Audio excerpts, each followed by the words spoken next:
नमस्कार, मैं Divya daily UP में आपका स्वागत है। आज है 15 अक्टूबर, दिन रविवार। खबरों की ओर बढ़ने से पहले एक नजर सुर्खियों पर।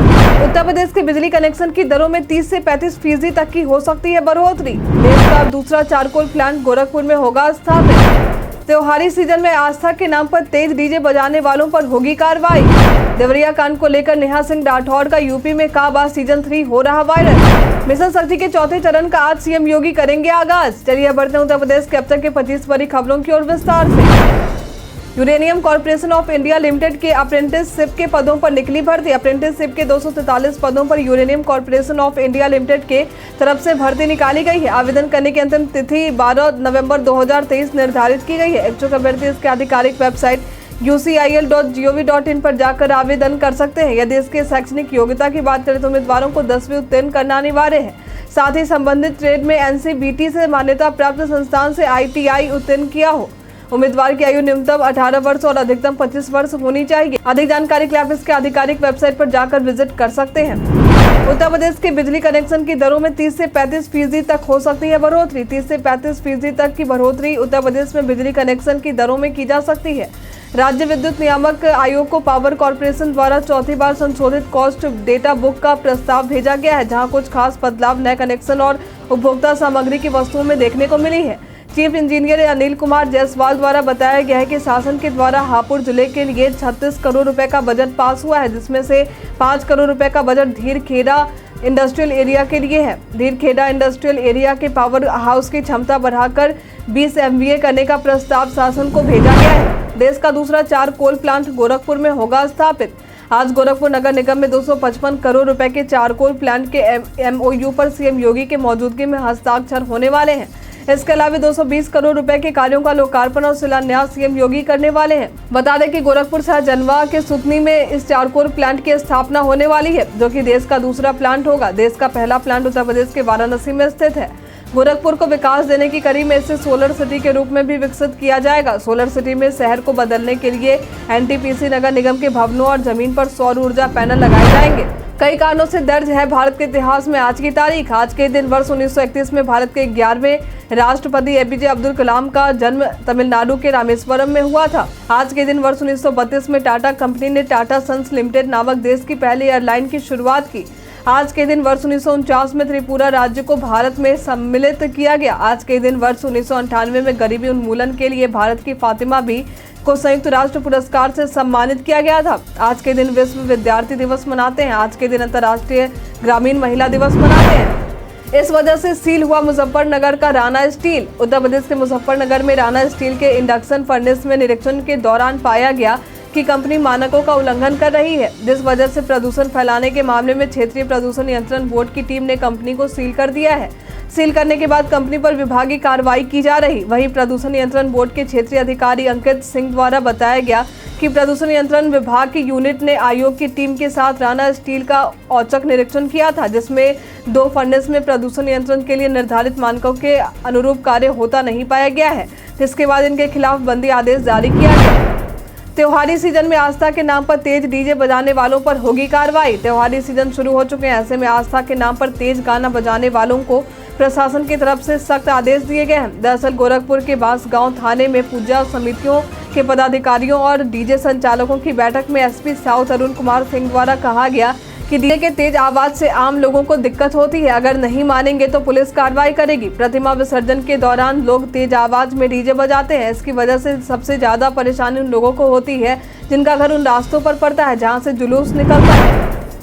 नौकरी के नाम पर मुरादाबाद के युवक से लाखों रुपए की ठगी। उत्तर प्रदेश के मुरादाबाद में एक व्यक्ति से 14.86 लाख रुपए की ठगी हुई है। दरअसल ये ठगी स्वास्थ्य विभाग में नौकरी लगवाने, बिजली विभाग और पशुपालन विभाग के टेंडर दिलाने के नाम पर की गई है। जब पीड़ित को नौकरी और टेंडर दोनों में से कुछ नहीं मिला तो उसने अपने पैसे वापस मांगे तो आरोपियों द्वारा उसे जान से मारने की धमकी दे दी गई।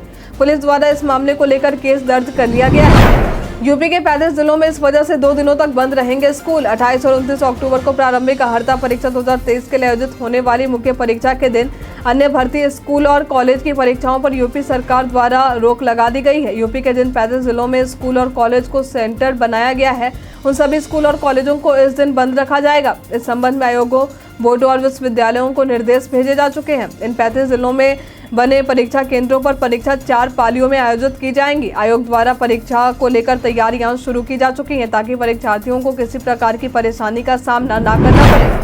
उत्तर प्रदेश बर्थडे में आज हम बात करेंगे उर्फी जावेद के बारे में। ये एक भारतीय टेलीविजन अभिनेत्री और सोशल मीडिया हस्ती है। इनका जन्म उत्तर प्रदेश के लखनऊ में 15 अक्टूबर वर्ष 1997 में हुआ था। ये लोगों के बीच अपने अतरंगे और अनूठे ड्रेसिंग सेंस की वजह से प्रसिद्ध हुई। लोगों के बीच इन्हें और भी प्रसिद्धि तब मिली जब ये बिग बॉस OTT 1 में आई थी। सोनी टीवी का शो बड़े भैया की दुल्हनिया में इन्होंने अवनी पंत की भूमिका अदा की। वहीं स्टार प्लस के टीवी शो चंद्र नंदिनी और मेरी दुर्गा में भी ये नजर आई थी। इन टीवी शोज के अलावा ये और भी कई शोज में नजर आ चुकी हैं। प्रयागराज में महाकुंभ को लेकर चल रही तैयारी, चिकित्सा और सौंदर्यीकरण के लिए राशि हुई स्वीकृत। प्रयागराज में महाकुंभ की जोरों शोरों से तैयारी की जा रही है। ऐसी तैयारियों के बीच लोगों के स्वास्थ्य सुविधाओं को ध्यान में रखकर शासन द्वारा मेडिकल कॉलेज SRN और मनोहर दास नेत्र चिकित्सालय की 6 परियोजनाओं के लिए 6 करोड़ 33 लाख और 98,000 रुपए के बजट जारी किए गए हैं। वहीं बहादुरगंज में मनोकामना पूर्ति शिव मंदिर के आसपास सौंदर्यीकरण के लिए 16 करोड़ 68 लाख और 34,000 रुपए स्वीकृत हुए हैं। प्रयागराज विकास प्राधिकरण स्वीकृत हुए इन पैसों से मंदिर के आसपास सौंदर्यीकरण का काम करवाएगा। दिल्ली से आए 3 यूट्यूबर को कैंट पुलिस ने किया गिरफ्तार। दिल्ली से आए 3 यूट्यूबर को कैंट पुलिस द्वारा गिरफ्तार कर कोर्ट में पेश किया गया और अब इन्हें जेल भी भेजा जा चुका है। दरअसल गोरखपुर में अम्बेडकर जन मोर्चा के बैनर तले घेरा डालो डेरा डालो आंदोलन कवर करने के पहुंचे थे।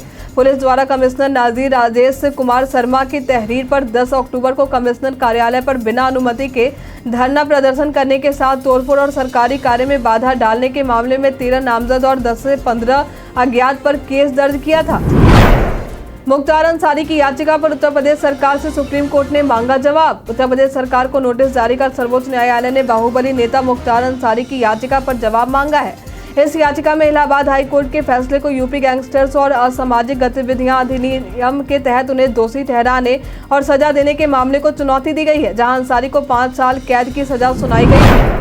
उत्तर प्रदेश के मौसम का मिजाज, चलिए अब जानते हैं उत्तर प्रदेश के मौसम के मिजाज के बारे में। मौसम विभाग के अनुसार पश्चिमी उत्तर प्रदेश में 1 या 2 स्थानों पर बारिश या गरज के साथ बौछारें पड़ने की संभावना है। वहीं मौसम विभाग द्वारा मौसम को लेकर चेतावनी देते हुए कहा गया है कि पश्चिमी उत्तर प्रदेश में अलग अलग स्थानों पर बिजली गिरने के साथ आंधी आने की संभावना है। इकाना स्टेडियम में चल रहे वर्ल्ड कप मैच के महंगे टिकट का मामला पहुंचा हाईकोर्ट। इकाना स्टेडियम में चल रहे वर्ल्ड कप मैचों के महंगे टिकटों का मामला अब हाईकोर्ट तक आ चुका है, जहां आरोप लगा जनहित याचिका दायर करते हुए कहा गया है कि टिकटों की कीमतों के निर्धारण में पारदर्शिता नहीं बरती जा रही।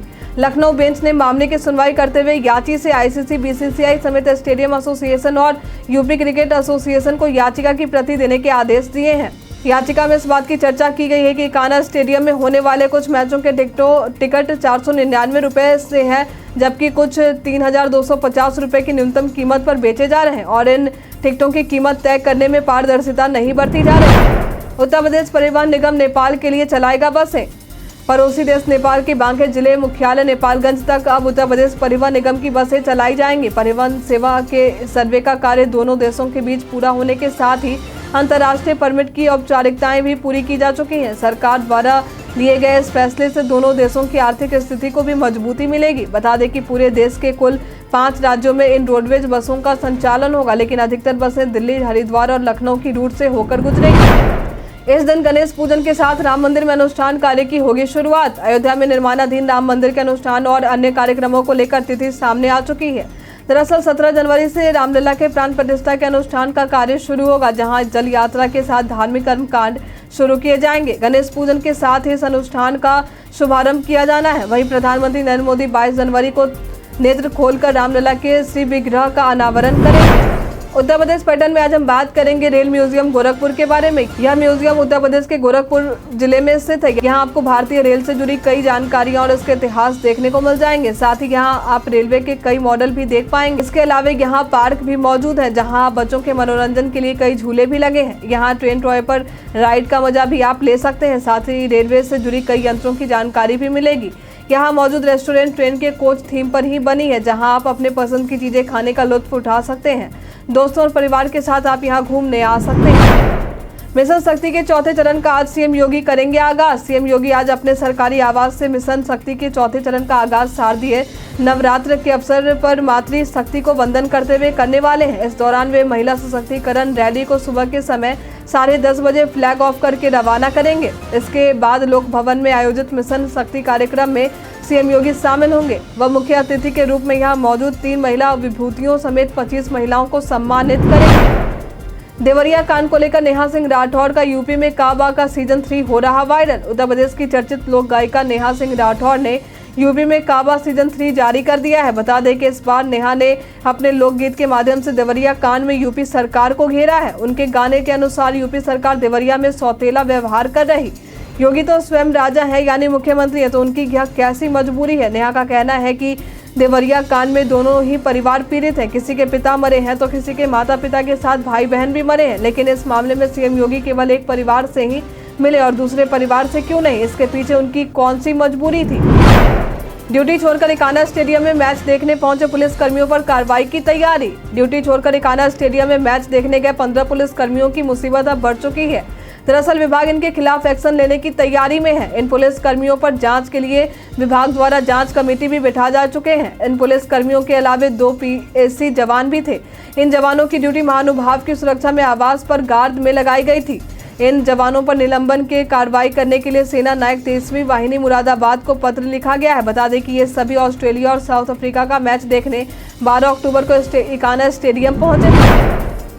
काम की बात में आज हम जानेंगे दिव्यांगजनों के हक में भारत सरकार द्वारा लिए गए इस फैसले के बारे में। नागरिक उड्डयन महानिदेशालय द्वारा दिव्यांग लोगों के लिए एक बड़ा फैसला लिया गया है। दरअसल अब बिना किसी वजह से एयरलाइंस कंपनियां दिव्यांग यात्रियों को प्लेन से नहीं उतार पाएंगे।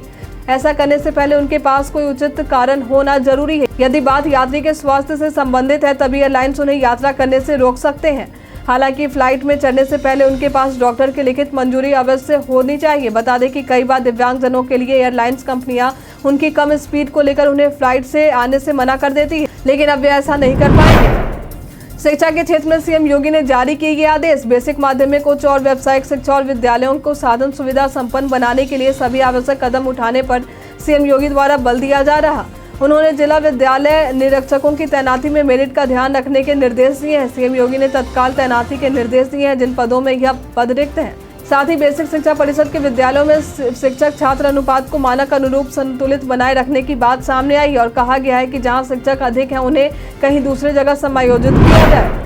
यूपी में बेरोजगारों की घटी संख्या। मिशन रोजगार का राज्य में बहुत बड़ा असर दिखाई दे रहा है। दरअसल यूपी में 2.6% बेरोजगारी दर घट गई है। अभी से ठीक 6 साल पहले यह बेरोजगारी दर 6.4% थी, जिसमें 3.8% तक की गिरावट आई है। जो युवा इस मिशन के तहत कार्य कर रहे हैं उन्हें योगी सरकार द्वारा नियुक्ति पत्र बांटे जा रहे हैं। प्रदेश में योगी सरकार का यह मिशन सफल होता दिखाई दे रहा है। न्यूजीलैंड क्रिकेट के कप्तान हाथ में हुए इंजरी की वजह से मिस करेंगे कई मैच। न्यूजीलैंड के नियमित कप्तान और स्टार बल्लेबाज केज विलियमसन को बाएं हाथ के अंगूठे में फ्रैक्चर हो गया था, जिस वजह से वे इस वर्ल्ड कप 2023 में कई मैचों को मिस कर सकते हैं। वे सिलेक्शन के लिए टूर्नामेंट के आखिरी स्टेज में ही अब उपलब्ध हो पाएंगे। ऐसे में न्यूजीलैंड की टीम को एक बड़ा झटका लग सकता है।